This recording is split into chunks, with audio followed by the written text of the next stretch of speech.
Buenas noches con todos. Bienvenidos al webinar Pasos clave para el desarrollo de habilidades en las organizaciones. Somos APERU, la Asociación Peruana de Recursos Humanos. Desde hace 60 años nos encargamos de promover las buenas prácticas de gestión humana en nuestro país. Contamos con las comunidades de talento, empleabilidad, diversidad e inclusión, seguridad y salud en el trabajo, bienestar social y relaciones laborales. En esta oportunidad contamos con la presencia de Johanna Reategui. Ella es gerente de consultoría en Rich HR Group, con más de 15 años de experiencia en gestión de la organización y talento humano. También es especialista en planeación y organización de procesos de desarrollo humano alineado a los objetivos empresariales. Asimismo, nos acompañará esta noche Paola Benavides. Ella es consultora asociada en Rich HR Group, psicóloga educacional de profesión y especialista en diseño y desarrollo de soluciones de aprendizaje virtuales, enfocadas en la experiencia de usuario. Al final de las presentaciones de ambas expositoras, pasaremos a la sección de preguntas y respuestas. Asimismo, los invitamos a inscribirse en el 27º Congreso de Gestión Humana, organizado por APERU y la Universidad del Pacífico. Este se llevará a cabo de manera virtual el 20 de octubre. Muchas gracias y los dejamos con las expositoras. Buenas tardes, Pierre. Muchas gracias por invitarnos a este espacio. Como comentaba recién Pierre, mi nombre es Johanna Reategui. No sé si Pau por ahí puedes pasar el slide. Y bueno, yo soy gerente de consultoría y operaciones para Rich HR. Es un gusto compartir con ustedes. Traemos algunas de las varias experiencias que tenemos con organizaciones a lo largo del tiempo y queremos compartiros en este momento qué es lo que hace complejo el desarrollo de habilidades y cómo encontrar esas claves que van a poder ayudarlos a elegir el programa adecuado para sus organizaciones. Bueno, me acompaña Paola Benavides. Pau, un momento para que... Sí, ¿qué tal? Buenas tardes con todos. Bueno, yo soy consultora asociada en Rich ya hace más de un año y bueno, me encargo de liderar todos los procesos de aprendizaje que tenemos con la compañía, viendo recursos, diseño de learning journeys, diseño de también plataformas de aprendizaje, ¿no? Todo con los clientes que tenemos ya hace varios meses trabajando con nosotros. Mucho gusto. Comenzamos. Exacto, vamos a empezar. Vamos a empezar primero con esta cita, ¿no? Lo que comenta. En el mundo se gastan 350 billones de dólares en capacitación corporativa. Realmente suena a muchísimo, pero la realidad es que cada vez más la gestión de talentos se propaga alrededor de las organizaciones y cada vez más buscamos utilizarla como un factor que empodere a las personas, que desarrolle sus habilidades y que por ende se traslade a un beneficio para la organización. Y cada vez más el gasto es mucho mayor, ¿no? Vemos que se ha desarrollado muchísimo la tecnología. La pandemia nos ha llevado a incorporar la tecnología cada vez más en el desarrollo de las organizaciones. Creo que estábamos muy temerosos y todavía manteníamos mucho con la capacitación presencial. Sin embargo, en los últimos 2 años, la capacitación virtual se ha fortalecido y cada vez la utilizamos más y encontramos que puede ser una muy buena fuente para desarrollar habilidades. Entonces, esto hace que justamente este tipo de inversiones sea grande y cada vez sea más amplia, ¿no? Vemos, por ejemplo, la incorporación definitivamente de distintas metodologías en videos asincrónicos, cursos en modelo SCORM, chatbots utilizados para la tecnología, distintos tipos de fuentes como WhatsApp, y son más cercanas, e incluso workplace utilizados para el aprendizaje, ¿no? Entonces vemos que cada vez más la tecnología va tomando un rol muy, muy importante en la capacitación de las personas, ¿no? Y en el desarrollo de sus habilidades. Entonces eso justifica justamente esta cifra tan alta de inversión, ¿no, Pau? Exacto, sí. Definitivamente, con el paso de los años y el desarrollo de nuevas herramientas, las empresas están invirtiendo mucho más en capacitación y en la capacitación tecnológica sobre todo, ¿no? Igual, de hecho, la capacitación presencial hasta antes de la pandemia ha sido, bueno, el canal más importante para desarrollar habilidades en las empresas y ahí incluso el gasto siempre ha sido muy alto, ¿no? Porque contratar a los facilitadores, contratar los espacios donde se realizan las capacitaciones, todo el despliegue de materiales también y de los alimentos, los breaks, siempre ha sido un costo muy alto que la tecnología de alguna manera ha permitido disminuir, pero sin embargo ahora que pues todo ha pasado al canal digital, virtual, digamos que ahora se está invirtiendo bastante por este medio también, ¿no? Uh-huh. Claro, pero de todas maneras esto nos lleva a una pregunta, ¿no, Pau? Una pregunta súper importante. Exacto, a ver.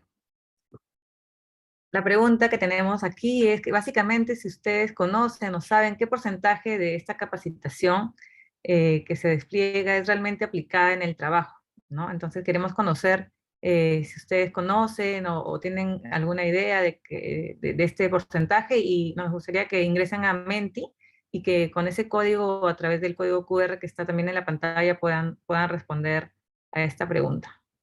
¿Sí? Sí, excelente. A ver si pueden ir abriendo y nos cuentan si tienen algún problema para entrar al Menti. www.menti.com es la dirección. Y aquí van a poder responder un poco acerca de esta pregunta tan importante, ¿no? Porque ya hemos visto que la inversión es bastante alta. Era la pregunta, ¿qué tanta de esta inversión es efectiva?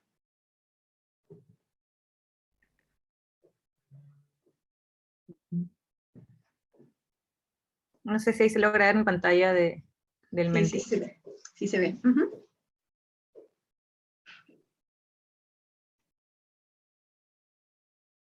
Uh-huh. Ahí teníamos algunas opciones, como pueden encontrar, de respuesta. Teníamos 10%, 12%, 35% y 50%, ¿no? Entonces, ya vemos que 8 personas han respondido.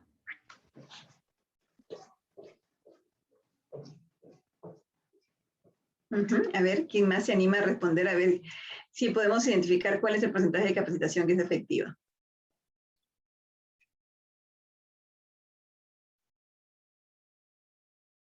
Uh-huh. A ver, si han podido entrar. La dirección, como les decía, les los voy a pasar por el chat. Es www. Uh-huh. www. Les estoy pasando por el chat. Uh-huh.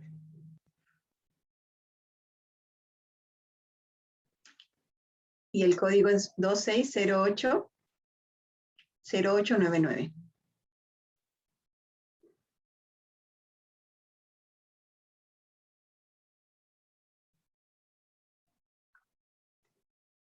Perfecto. A ver cómo vamos, Pau. Mira, 5 personas dicen 10%, 3 personas dicen 12%. Tenemos 2 que dicen 35% y 3 que dicen 50%. Exacto.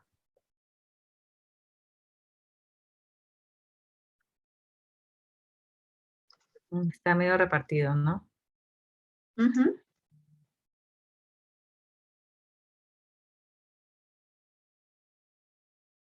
Hay algunos más pesimistas que otros. Exacto, mira, tenemos 6 y 6 en 10% y 50%. A ver, Pau, pasemos si quieres saber, ya que ya más o menos tenemos el número de personas que han respondido, ¿cuál es la respuesta adecuada? Sí, bueno, les comento, no sé si hay alguien más, ya. Les comento que la respuesta correcta, o sea, ¿qué porcentaje de la capacitación que se aplica en el trabajo en la actualidad es como 4 personas, solo 4 han respondido, es el 12%, ¿no? O sea, de toda la capacitación que finalmente se desarrolla, los programas que las empresas ponen en práctica con sus colaboradores, a la hora de luego hacer las mediciones de finalmente cuánto se está aplicando, cuánto se está logrando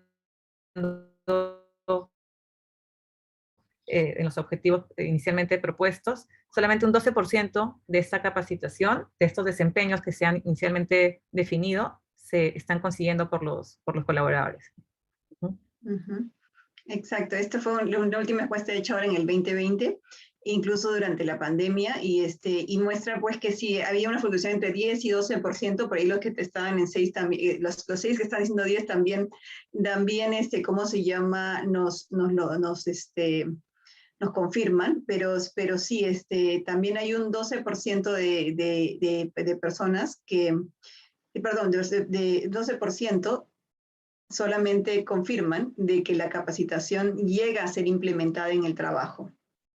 Cuenta, ¿cómo se llama? ¿En qué estudio? Este es un estudio de Harvard Business Review que ha salido recientemente.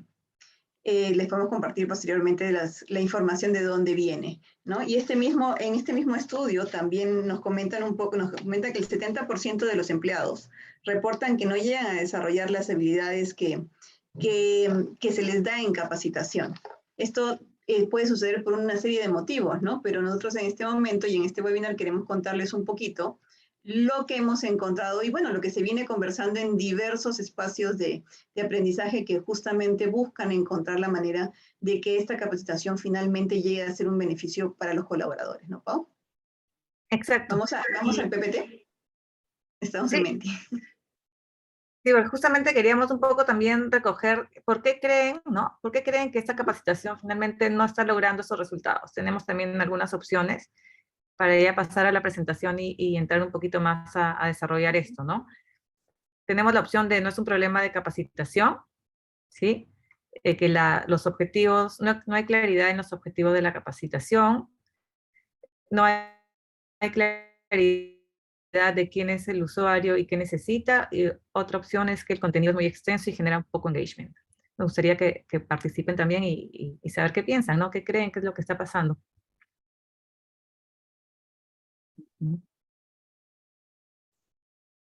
Pueden responder más de una opción, las que ustedes consideren, ¿no?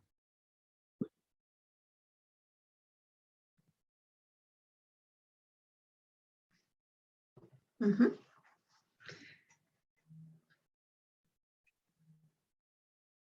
Entre 5 van luchando ahí los tres del medio, ¿no? Uh-huh. No hay claridad en los objetivos de la capacitación, no hay claridad en quién es el usuario, el contenido es muy extenso.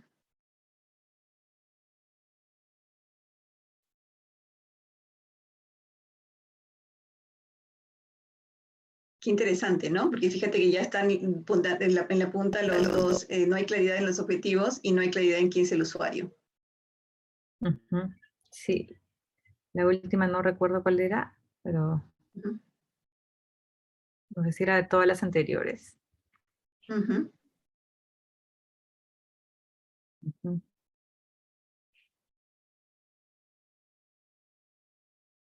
Perfecto, Pau. ¿Qué hace? Entonces, cuéntanos un poquito, ¿cuál de estas razones es la real? Sí, bueno, como bueno, todas realmente, todas son las razones, ¿no? Porque realmente la capacitación no logra los resultados en muchas ocasiones, de repente en alguna implementación de un programa, porque finalmente el programa no respondía a una necesidad real de capacitación. En otros casos es realmente porque no hay claridad en los objetivos, no hay un buen planteamiento de objetivos inicial, ¿no? Que es un punto básico para el logro de todo el desarrollo del programa. Otra razón que también es muy, muy cierta es que no hay claridad de quién es el usuario y qué es lo que necesita realmente, ¿no? Entonces, con un usuario, como lo vamos a ver ahora más adelante, que no está claramente identificado, pues también la capacitación que se le va a ofrecer no va a ser la correcta. Y finalmente, la del contenido, que es muy extenso, es también otra razón. Entonces, de alguna manera acá todas las respuestas son correctas y bueno, ahora vamos a pasar a conocer un poquito más de esto, ¿no? Vamos a la presentación. A ver, aquí, bueno, está la pregunta que hemos visto ahorita. Y acá, como les comentaba, ¿no? Finalmente, ¿qué pasa? Que no tenemos un problema real de capacitación, no tenemos claridad en objetivos de capacitación, no tenemos claridad de a quién estamos llevando esta capacitación o quién es el que realmente necesita la capacitación y qué es lo que necesita aprender. Y además el tema de los contenidos, ¿no? Que son muy extensos o los recursos no son los ideales para este público y finalmente se genera muy poco engagement, ¿no? Esto, ¿qué es lo que da como resultado una capacitación no efectiva, ¿no? Entonces ahora, no sé si quieres agregar algo ahí, Yoja, o pasamos ya a la siguiente. No, dale, adelante. Muy bien. Entonces, ahora lo que creo que a todos nos interesa, ¿no? ¿Cómo nos podemos asegurar de elegir un programa de desarrollo de habilidades que sea realmente efectivo? ¿Ya? Y para esto queremos presentarles con Yoja 5 pasos importantes que hay que realizar a la hora de elegir un programa de desarrollo de habilidades. Entonces tenemos la primera, Yoja. El primero, exacto. Y para poder mostrar más claramente cada uno de estos pasos, hemos querido traerles algunos casos reales, ¿no? Y todos estos son casos que hemos trabajado con diversas organizaciones aquí en Perú. El primer punto es identifica todas las posibles causas del problema. ¿Por qué llegamos a esto? Bueno, les cuento un poquito cuál era la situación. Esta situación en particular estaba asociada a una organización local peruana que vendía productos de seguros. Vende, mejor dicho, productos de seguros. Ellos tienen cientos de agencias a nivel nacional en distintos lugares de Perú. Sin embargo, con la pandemia tuvieron que pasar todas sus ventas a ventas virtuales, ¿no? Esto hacía que las cientos de personas que trabajaban en la fuerza laboral de ventas pasaban de una venta presencial a una venta virtual. Aquí ya pasamos al problema, ¿no? O mejor dicho, ¿cuál es el objetivo que se buscaba lograr con esta intervención?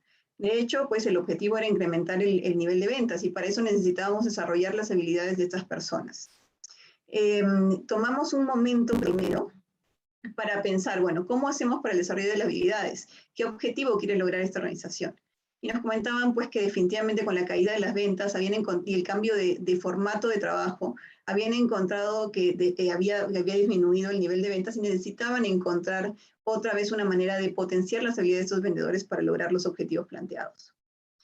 En ese sentido, el problema era, pues, definitivamente que toda esta fuerza laboral estaba trabajando desde sus casas. Entonces, ¿cómo hacíamos para realmente diseñar un programa efectivo para estas personas y darle todas las herramientas que necesitaban para ser eficientes en la tarea que tenían enfrente? Entonces, ahí les lanzo una pregunta y me gustaría que manden sus respuestas por chat, a ver qué le parecen, si es un sí o es un no. ¿Ustedes creen que la capacitación era la única solución para esta situación? ¿Qué les parece? Allá tenemos un no de Karim, Maribel, Manu dice no. Perfecto, vamos viendo a ver si alguien más nos comenta. ¿Algún sí por ahí? ¿Varios no? Tenemos varios no, exactamente. Y bueno, vamos a conocer un poquito por qué, Pau. Cuenta, ¿puedes ir avanzando? Definitivamente la capacitación no era el problema y entonces le cuento la solución que nosotros trabajamos antes de empezar, siquiera a diseñar el programa de desarrollo de habilidades, porque nos dábamos cuenta de que este puesto no solamente había tenido un cambio, ¿cómo se llama?, de espacio o estructura de trabajo, sino que también había cambiado en cuanto a las capacidades del perfil que tenía. Lo importante no era esa capacidad de venta presencial en donde yo tengo un cliente frente mío y puedo realmente compartir y mostrarle los beneficios de mi trabajo, sino que ahora tenía una persona de manera remota, hablando por teléfono muchas veces, incluso otras por chat. Entonces, ¿cómo trabajaba esa habilidad de comunicación al entorno virtual de manera distinta? El perfil había cambiado. Otro punto importante aquí es que el espacio y la estructura de trabajo había cambiado totalmente, ¿no? Ya no trabajaba desde una oficina con su equipo de trabajo en que tenía el soporte y la ayuda de todos los que estaban alrededor suyo, sino que estaba trabajando de manera remota con una computadora que de vez en cuando no tenía una buena conexión a internet. Entonces también eso había provocado un cambio. Su líder ya no estaba cerca. El líder para la oferta de ventas era un factor súper importante para generar esa motivación permanente y la resiliencia de seguir intentando la venta. Ahora ya no se encontraba en la misma agencia donde estaban trabajando. El proceso en sí había cambiado y se imaginan que todo esto impactaba en la motivación personal. Entonces, sí, es cierto que la capacitación podía ser un buen agente para desarrollar estas habilidades. Sin embargo, había otros factores importantes para realmente lograr ese objetivo que la organización estaba queriendo conseguir con esta intervención. ¿Verdad, Pau? Exacto, sí, incluso en las focus que realizamos bueno, con la gente de la compañía, nos comentaban, ¿no? Como algunos de los asesores o alguna de las chicas no lograban los resultados ahora que estaban trabajando por un canal digital y virtual, ¿no? Y era que de repente a ellas se les hacía mucho más fácil la venta en un entorno presencial, en un contacto cara a cara con los clientes, y ahora en el entorno virtual, pues esas habilidades o ese de repente encanto que puedes tener en un contacto presencial se perdió un poquito, ¿no? Entonces, de hecho, el perfil y todo esto que comentaba Yoja del ambiente son finalmente factores que indican que no solamente las personas, pues, con una capacitación van a lograr desarrollar y cumplir los objetivos, sino también hay, ¿no? que impactan finalmente en el logro de un desempeño, ¿no? Muy Exactamente. bien, pasamos Entonces a la aquí segunda. la pauta, solamente como para dejarla, es consideren estos factores a veces cuando uno quiere hacer una intervención o antes de empezarla, pues se pregunta de repente por qué mi capacitación no dio el resultado que yo esperaba, y puede ser que de repente la capacitación no era lo único que necesitaba considerar. Dale, Pau. Perfecto. Ok, segundo punto, es define el objetivo de la capacitación. Aquí les vamos a contar otro caso en particular. Esta es una empresa distinta. Es una empresa también grande, peruana, que estaba llevando toda una transformación cultural y está trabajando hacia la innovación y hacia el empoderamiento de cada uno de sus colaboradores para llevar a cabo la visión estratégica. Y justamente visión estratégica era, bueno, le hemos cambiado un poquito el nombre, no era el nombre que le habían puesto en la organización, pero sí es visión estratégica, finalmente de fondo. Esta era una de las competencias transversales que se buscaba desarrollar en todas las personas, ¿no? Esta búsqueda de innovación implica también que todos sean capaces de mirar, analizar las situaciones y poder tomar las mejores decisiones como para llevar a cabo las iniciativas que realmente van a generar un impacto, ¿no? Esta era la situación. Ahora, ¿cuál era el objetivo de la empresa? Era justamente asegurarse de llevar un programa de desarrollo de habilidades y de competencias transversales a toda la empresa e ir escalonándolas a los distintos niveles. Ese era el objetivo para desarrollar y que finalmente impacten en este logro de cambio y de transformación cultural. ¿Cuál fue el problema? El problema que se empezó a mostrar en la organización es que se daban cuenta de que esta capacitación dada de manera teórica, en donde se compartía la competencia y se hablaba un poco acerca de la visión estratégica, empezaron a hacer una serie de focus y se dieron cuenta de que la gente en realidad lo que les estaba pidiendo era conocer un poco cómo esa competencia se aplicaba a su día a día. Eso quiere decir, ¿cómo se llama? ¿Qué es lo que hacemos como para traducir esta competencia a la realidad del trabajador? ¿No, Pau? Entonces, este problema nos llevaba. Entonces, ¿qué realmente esperamos lograr con esta capacitación? Y ahí vamos a la siguiente parte, Pau, por favor. ¿Cuál fue la solución? La solución es al inicio de la capacitación tomarse un tiempo como para hacer un buen análisis. Yo tengo una competencia, y eso fue lo que hicimos, en realidad estamos todavía trabajando en este proyecto, es un proyecto súper interesante, en donde empezamos a tomar esta competencia. Y a partir de distintos líderes de la organización, empezar a entender cómo esta competencia aplica al día a día de las personas, o sea, qué beneficio le va a brindar. Cómo esto se va a trasladar al desempeño diario de las personas. Y empezamos a darnos cuenta que en realidad el objetivo de la capacitación y el objetivo de la competencia tenía con cómo llevar a esta persona a generar esa necesidad de antes de iniciar una iniciativa, pensar, decir cómo esto va a aportar a la organización, de qué manera estoy yo aportando al propósito de mi empresa. Entonces, de esta manera, el contenido que transmitíamos era mucho más aterrizado porque empezamos a compartir historias de éxito, de iniciativas que realmente hayan logrado ese impacto que estamos buscando. Y logramos aterrizar esa competencia transversal que estaba a muy alto nivel a las actividades diarias de cada uno de los trabajadores. ¿No, Pau? Exacto. Ahí justamente, como comentaba Yoja, llevar esta competencia al día a día es pues ya aterrizar en lo que personas, en lo que los colaboradores necesitan realizar, ¿no? Y verlo mucho más tangible, mucho más fácil para ellos entender cuál es su rol con respecto a esta competencia y cómo deberían, en todo caso, qué deberían hacer diferente, qué es lo que deberían realizar de una manera en particular. Entonces, justo estamos trabajando en este programa y es importante, como comentaba Yoja, que el objetivo de la capacitación esté muy definido y muy aterrizado y muy cercano, ¿no? Para los usuarios que van a recibir la capacitación, porque finalmente nosotros queremos que la capacitación genere cambios en el comportamiento de los colaboradores. Entonces, si es que tú les das, si tu objetivo es muy amplio, muy general, si no está aterrizado finalmente a desempeños, pues no vamos a lograr un cambio en ellos, ¿no? Entonces, esta es la definición del objetivo, como comentaba Yoja, es súper importante para poder hacer el despliegue correcto de toda la estrategia, ¿no? Exacto. Gracias, Pau. Seguimos. Perfecto, seguimos. Un tercer paso importantísimo, como ya veníamos hablando ahorita, es el usuario, ¿no? Y es el tener que definir el usuario y lo que realmente necesita en este programa de desarrollo de habilidades, ¿no?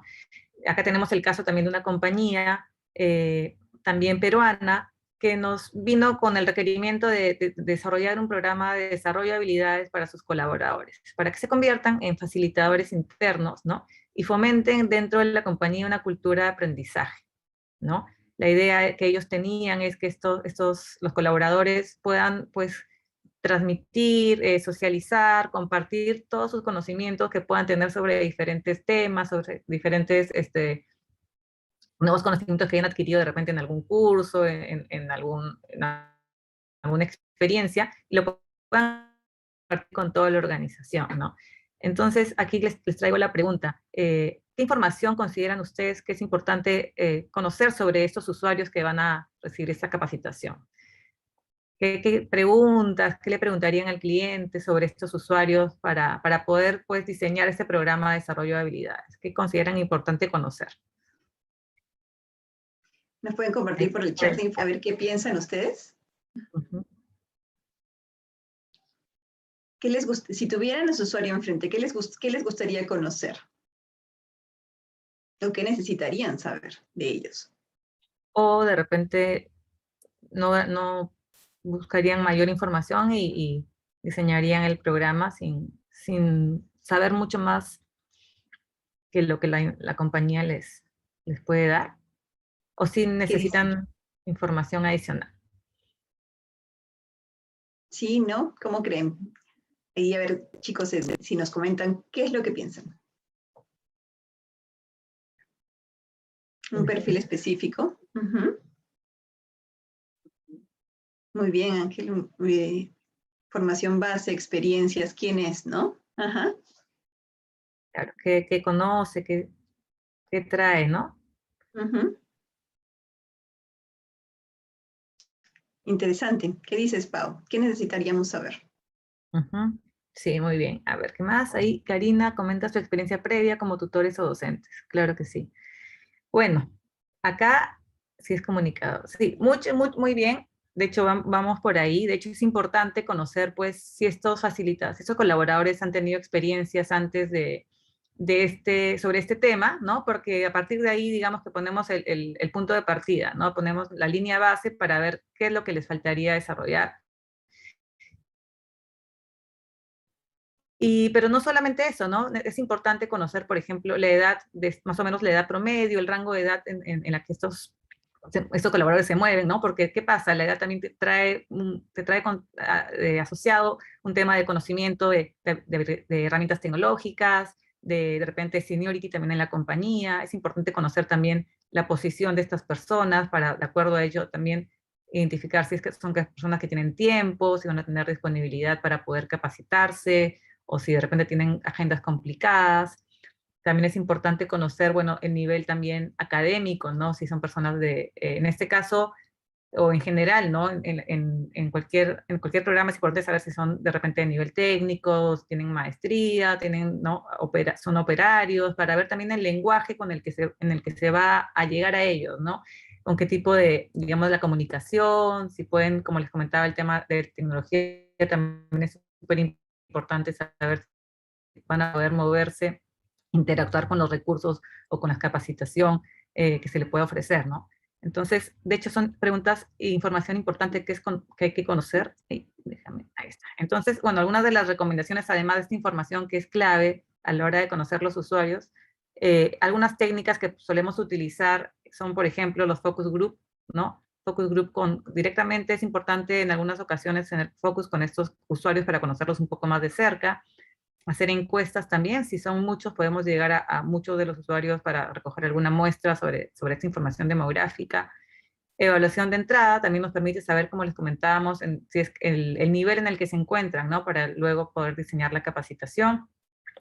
Y en algunos casos también trabajamos el persona profile para conocer un poco las actitudes que tienen, las metas que pueden tener, si es que alguna de las tareas o de los aprendizajes los pueden estar motivando o los encuentran un poco negativos, ¿no?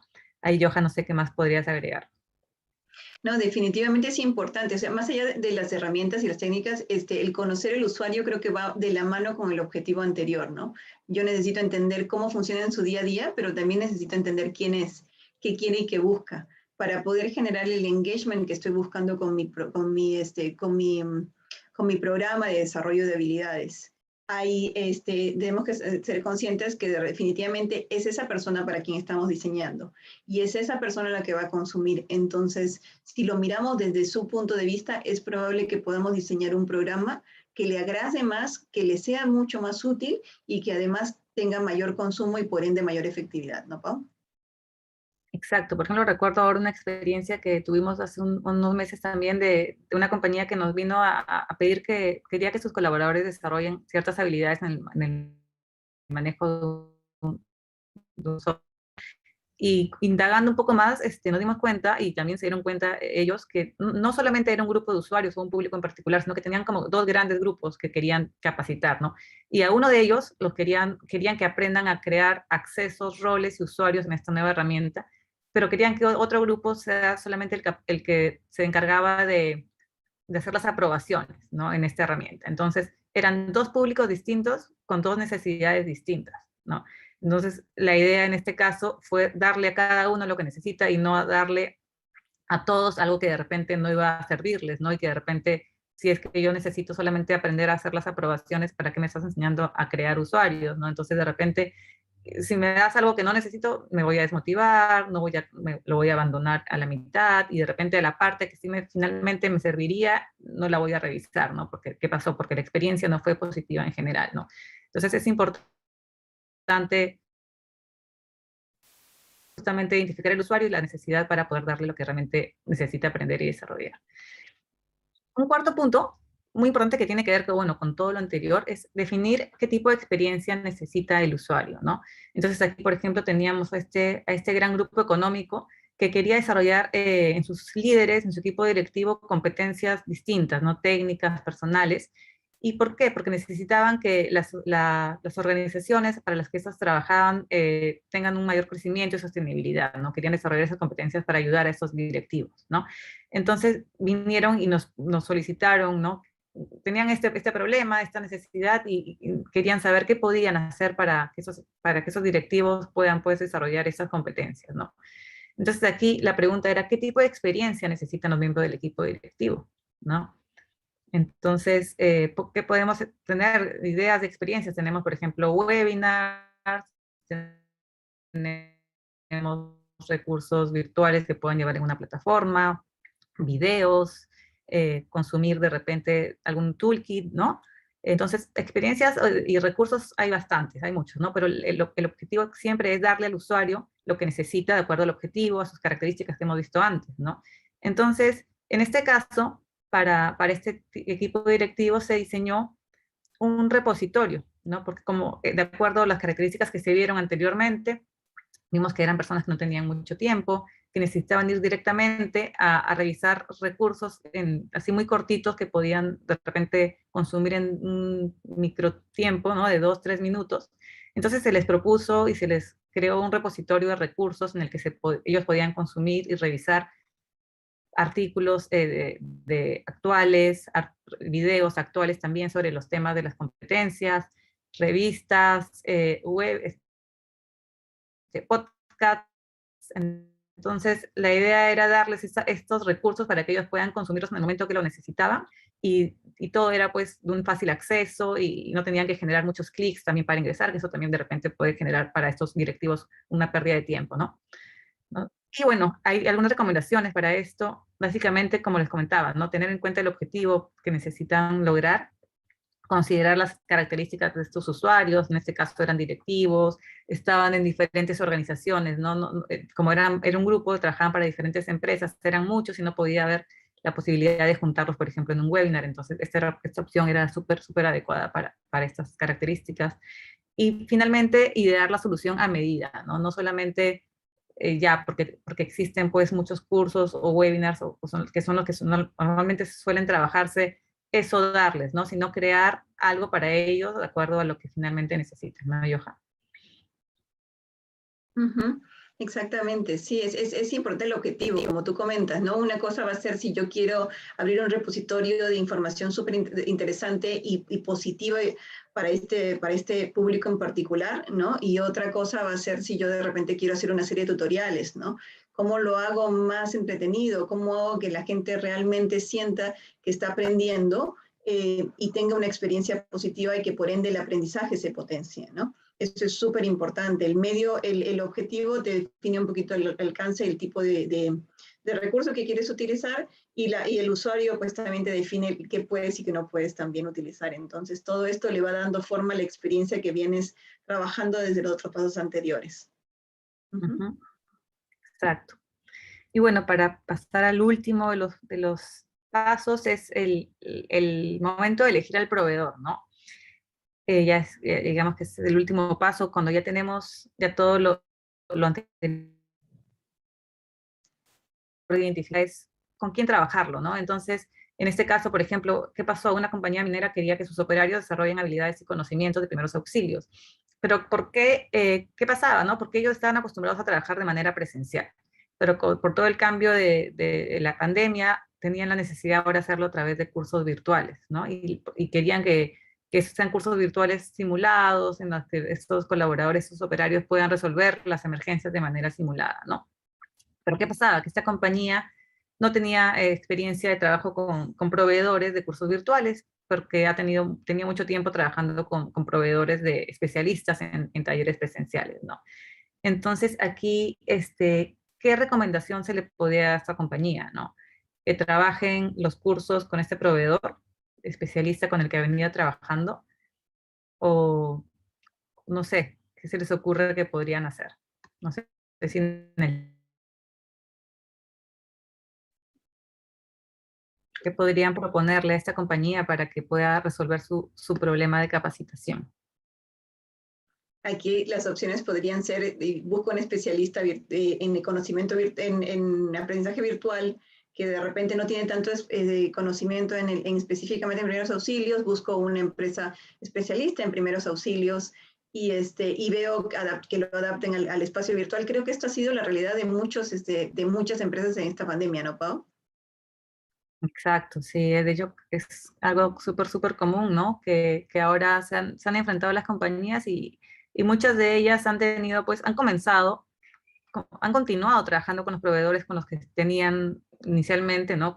Pero se han encontrado que finalmente no estaban resolviendo lo que necesitaban, ¿no? Porque, como comentamos, no era su campo de su especialidad el trabajo virtual. De hecho, diseñar una capacitación presencial es muy distinto a una capacitación virtual. Las herramientas son distintas. Entonces, básicamente lo que aquí se recomienda es, primero, que haya una priorización de qué cosas necesitamos que tenga este proveedor, ¿no? Priorizar las características. Si es que queremos que sea un especialista en el campo virtual, si queremos que sea un especialista en el tema, ¿no? Es importante priorizar estas características para, a partir de ello, poder hacer la búsqueda exhaustiva de qué proveedor nos puede ayudar a solucionar y a desarrollar este programa.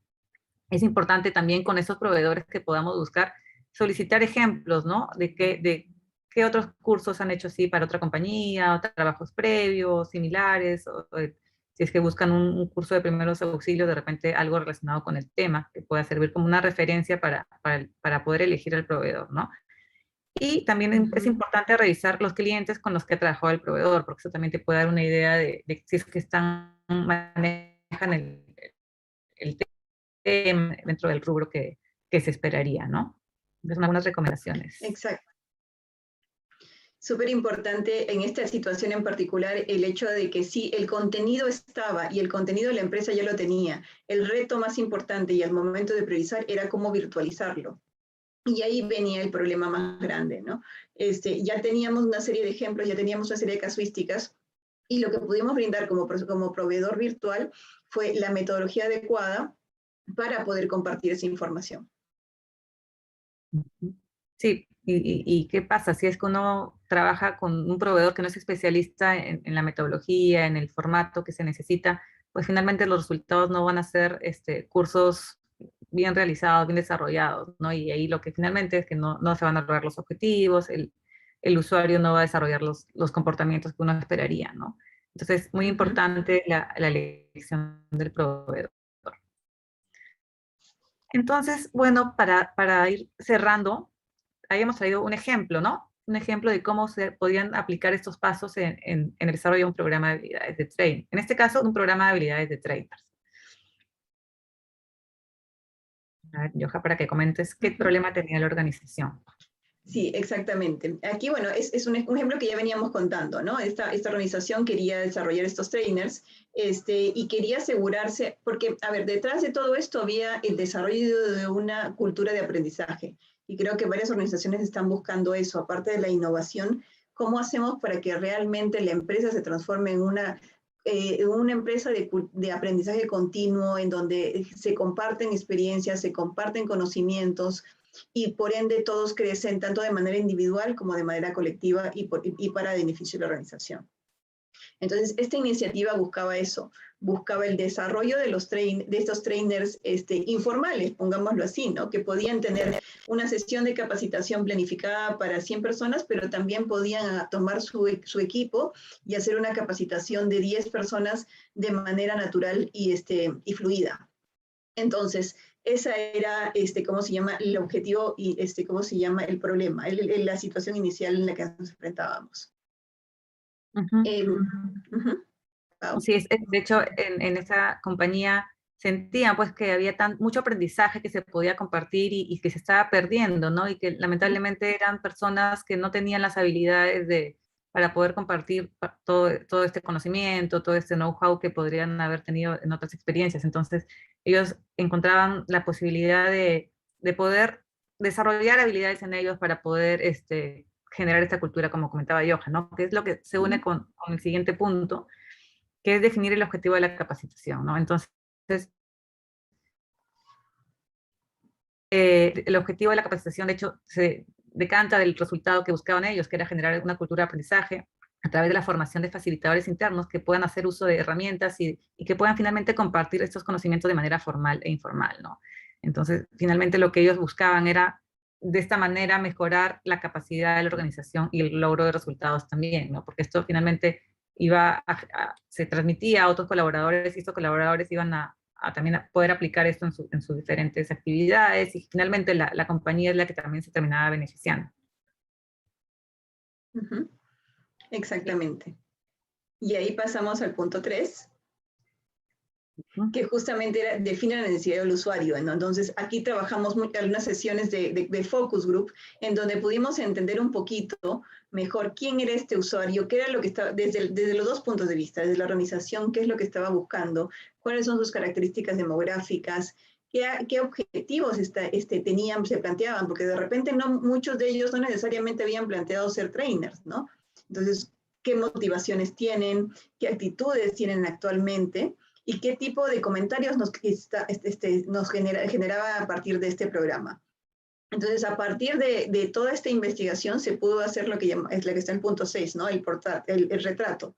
El retrato del trainer ideal que buscábamos para esta organización, qué características tenía y qué desempeño estábamos buscando lograr con esta capacitación. Claro, y de acuerdo a este retrato, a este trainer ideal, es que finalmente se definían, ¿no? Cuáles eran los objetivos de aprendizaje para poder tener a este trainer, ¿no? Si es que queríamos que sea un trainer que no solamente facilite, sino que también diseñe la experiencia de capacitación, ¿no? Porque la idea es que aquí él es el que traía el conocimiento, entonces él es el que tenía que traer y trasladar esto a un diseño de un curso o de una sesión, entonces y fuéramos identificando qué necesitábamos de él, cómo queríamos que sea él, o cómo querían en la compañía que sea él, y a partir de ahí definir los objetivos, ¿no? Entonces, en este caso, como podían ser personas que no tenían experiencia en capacitación como lo eran, vimos incluso desde la parte más básica de conceptos, ¿no? Enseñarles conceptos básicos de aprendizaje en adultos, toda la teoría sobre diseño de experiencias de aprendizaje. Luego nos enfocamos también en técnicas de comunicación y de facilitación, que era súper importante ahora en el entorno virtual, también toda la comunicación virtual. Y también cerramos con una parte final de cómo generar engagement en las sesiones y cómo generar aprendizaje formal e informal en la organización. Entonces fue un programa muy completo que todo derivó, ahora lo vamos a ver, de acuerdo a la definición del usuario, ¿no? Aquí es, finalmente, como les comentábamos, esa es la experiencia que los trainers comenzaban con, digamos, un programa abierto para los que querían capacitarse en él y querían desarrollarse como trainers, por eso se trabajó una campaña de intriga. Luego teníamos un recurso de bienvenida a este programa para un poco explicarles cómo iba a funcionar, qué tipo de recursos iban a tener, cuánto iba a durar, qué iban a aprender, ¿no?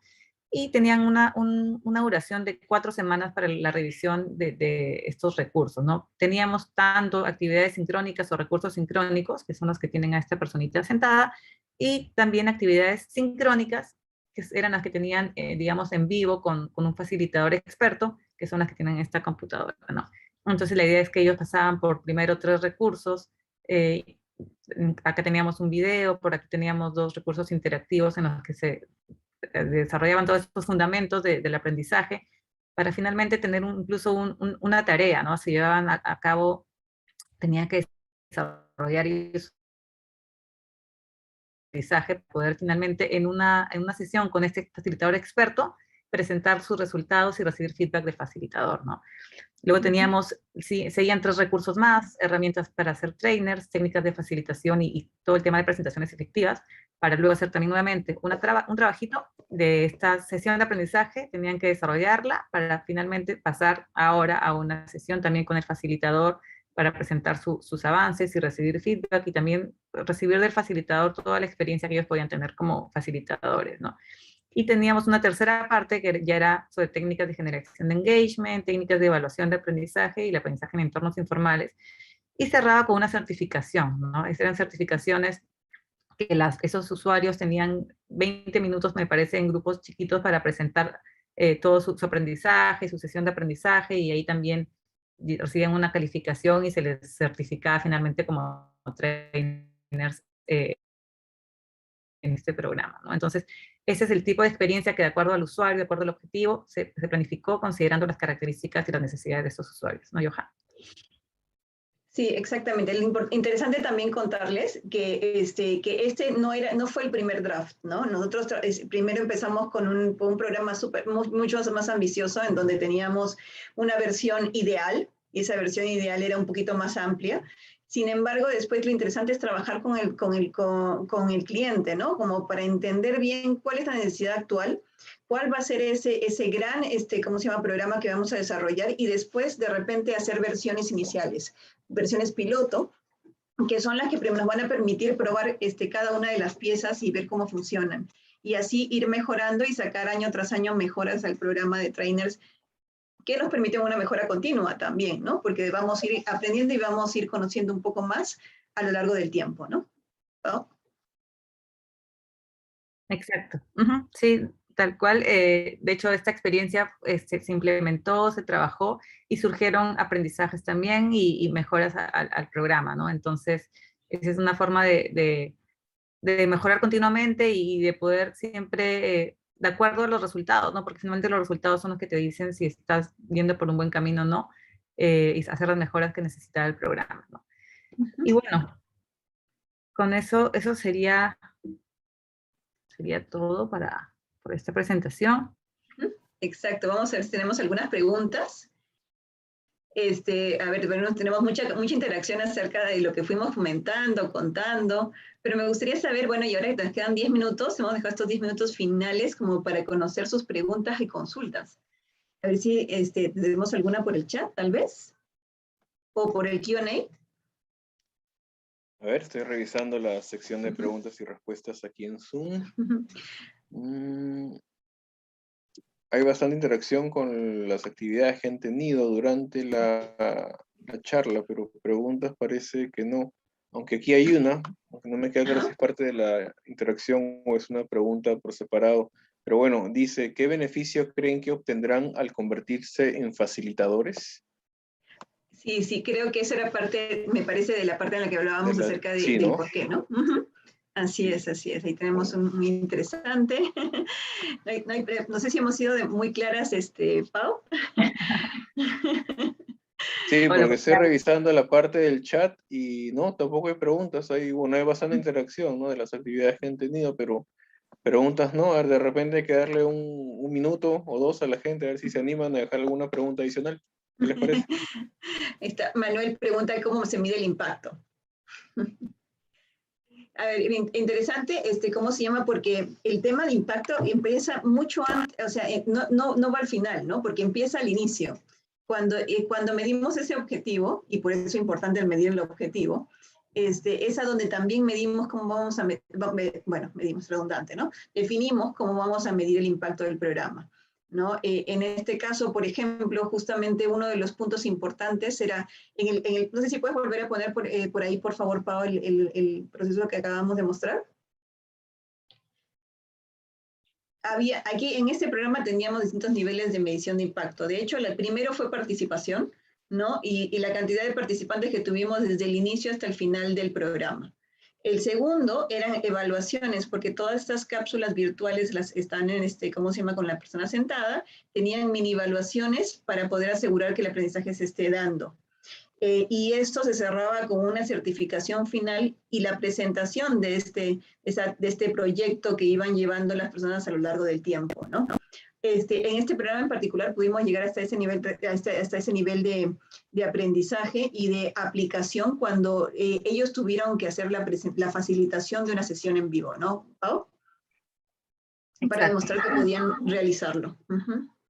Sí, en este caso, como comentaba yo, tuvimos varios niveles de evaluación, ¿no? La evaluación de satisfacción, la evaluación de aprendizaje y finalmente la evaluación de desempeño, ¿no? La evaluación de aprendizaje, pero y se ha planteado, ¿no? Para poder de repente en unos meses más poder nuevamente ver cómo están estos facilitadores en el desarrollo de esas competencias, ¿no? De repente volver a hacer una evaluación o que sus líderes puedan identificar si finalmente continúan aplicando lo que lograron con la certificación, ¿no? Porque de hecho el aprendizaje se puede haber dado en el momento, pero si es que no ha habido aplicación y un desempeño de estos aprendizajes en el camino, no se podría medir y eso es ideal que se pueda pues, asegurar con una evaluación al transcurso de por lo menos 3 meses después, ¿no? Exactamente. Ahorita estamos, ya llevan 2 meses aplicado este programa y justamente ya hemos llegado al tema de certificación y vamos a continuar con la medición a lo largo del tiempo para asegurar que finalmente puedan aplicar y hacer el seguimiento a las personas que se han convertido en trainers. Pero esa es la idea, ¿no? Aplicar distintos niveles de evaluación y de seguimiento y definir ese objetivo y desempeño inicial para ver si se transforma y realmente se aplica en el día a día. Que justamente creo que es una pregunta, ¿no? Ahí, Pierre, que han puesto ahora, ¿cómo se miden los logros, los KPIs? Sí, una pregunta de Marcelo Pando. Y de ahí, bueno, ¿qué peso tendría que cumplir con el programa de capacitación en la evaluación de desempeño? Ya, ahí es a donde ya empezamos, ya necesitamos hacer un análisis importante, ¿no? Al momento de empezar a iniciar la iniciativa, entender cómo este desempeño impacta finalmente en su evaluación de desempeño. Nosotros llamamos desempeño a cuando iniciamos un programa, definimos qué queremos lograr con esta persona y si podemos asociar esto a sus indicadores principales, ¿no? Y ahora, por ejemplo, estamos justamente en trabajo con una organización en donde hemos asociado indicadores de ventas, indicadores de servicio al programa de capacitación que tiene ciertas etapas de desarrollo de habilidades, ¿no, Pau? Exacto. Sí, y ahí antes de que se nos vaya la hora, también quería responderle a Patricia Villanueva, ¿no? Que nos preguntaba por qué recursos digitales son más efectivos. Y en realidad el recurso va a depender mucho del objetivo, ¿no? Muchas veces, por ejemplo, el uso de videos es muy útil para motivar, para generar engagement, para concientizar en algún tema que se quiera desarrollar, porque pues tiene esa parte visual y la locución del narrador que te pueden mover mucho. Pero en cambio, por ejemplo, los recursos interactivos que tienen actividades son muy útiles para casos en los que queramos desarrollar algún aprendizaje de algún método o el aprendizaje de alguna nueva herramienta. Por ejemplo, son el caso de los tutoriales, ¿no? Entonces va a depender mucho del objetivo, pero sí es importante utilizar el recurso adecuado para cada objetivo, ¿no? Entonces, por ejemplo, si es que tú quieres concientizar o hacer que las personas se sensibilicen con algo, un recurso interactivo no es el mejor, ¿no? O de repente sí te sirve mucho para aquellos casos en los que necesitas que la persona se enfrente a un caso, una pregunta o una actividad y le pongas diferentes respuestas que los hagan cuestionarse, ¿no? El feedback que puedan generar en esas respuestas es muy importante, ¿no? Entonces, va a depender mucho del objetivo que se quiera, que se tenga, ¿no? Con la capacitación. Exacto. A ver, ¿alguna otra pregunta adicional? Por ahí creo que Olenka está preguntando, ¿qué fue lo más difícil del programa o lo que pudieron hacer diferente? De este programa en particular, de repente la sesión de certificación la podríamos haber hecho un poco distinta, ¿no? Creo que la podríamos haber extendido un poquito más, ¿no, Pau? Creo que por ahí podría haber sido, pero las sesiones de certificación al final fueron un poco cortas, pero sí es algo que podríamos haber extendido un poco más. Nuestro plan original era hacer más sesiones sincrónicas, pero también la realidad actual nos lleva a que cada vez hacer sesiones sincrónicas es más complicado y más si es que es una función adicional para el público objetivo, ¿no? Entonces, ahí está el reto de cómo dividir el contenido entre sesiones asincrónicas, sincrónicas, y que realmente sea algo que las personas puedan consumir en el poco tiempo que les queda del día, ¿no, Pau? Exacto, sí, o sea, ese tema de las sesiones sincrónicas son muy importantes porque pues generan ida y vuelta, ¿no? Entre el facilitador, cosa que no lo puede generar tanto con un recurso asincrónico, ¿no? Pero justo está ahí la complicación de las agendas, de los horarios, que por eso es que finalmente acá se tuvieron que reducir a solo 3 sesiones, ¿no? Y sí, ahí yo creo que el tiempo en la certificación hubiese sido ideal hacerlo un poco más largo, para que puedan recibir un feedback más completo de toda su sesión, la que habían diseñado, ¿no? Pero son justamente esas oportunidades de aprendizaje que nos deja la implementación de este primer piloto, ¿no? Exactamente. Y ahí Ana Paredes dice, evaluar habilidades blandas se vuelve más complejo en ocasiones. Y sí, es difícil porque, a ver, nosotros también trabajamos dentro de nuestra sección de Reach que tiene la evaluación justamente de habilidades blandas, ¿no? Y eso es complejo porque lo trabajamos para reclutamiento y selección también. Es difícil, sí, porque hay habilidades que son más complejas de desarrollar que otras. Y justamente en este momento estamos trabajando en un proyecto que incorpora toda el área de evaluación junto con el área de aprendizaje, ¿no, Pau?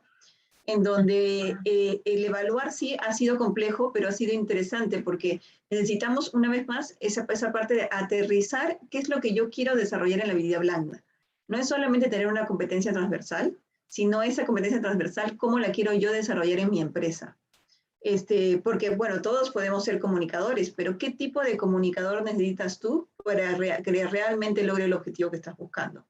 Y en ese aterrizaje y esa definición de lo que yo quiero medir y evaluar, es a donde por ahí también hay muchas herramientas tecnológicas que ahora nos ayudan a través de la inteligencia artificial y la neurociencia como para poder tener una mejor evaluación y poder definir bien a dónde tenemos a la persona y cómo hacerle la ruta de aprendizaje apropiada, ¿no, Pau? Estamos justo en las 7, pero para ir cerrando con las últimas consultas. Y no solo para evaluar, ¿no? Sino también incluso para capacitar. Las habilidades blandas, por lo general, es mucho más complejo, porque es mucho más, son habilidades que están más arraigadas también en las personas, ¿no? Pero sí. Ujú. Así es. Sí, Pierre, no sé si, creo que justo estábamos en la última, ¿no? Sí, justo era la última. Bueno, entonces creo que de esa manera cerramos el webinar de hoy, ¿correcto? Ujú. Así es. Excelente. Bueno, muchísimas gracias, Paola, muchísimas gracias, Joana. También muchas gracias a todos los que nos han acompañado en el webinar de hoy. Quiero una vez más recordarles que se pueden inscribir en el 27º Congreso de Gestión Humana, que se realizará de forma virtual el 20 y 21 de octubre. Informes sobre las inscripciones en nuestra página web www.aperu.com. Y bueno, también pueden seguirnos en nuestras redes sociales y por ahí también en el chat dejé el link para que puedan leer nuestra revista digital RH+. Muchas gracias nuevamente. Buenas noches. Muchas gracias. Gracias. Buenas noches.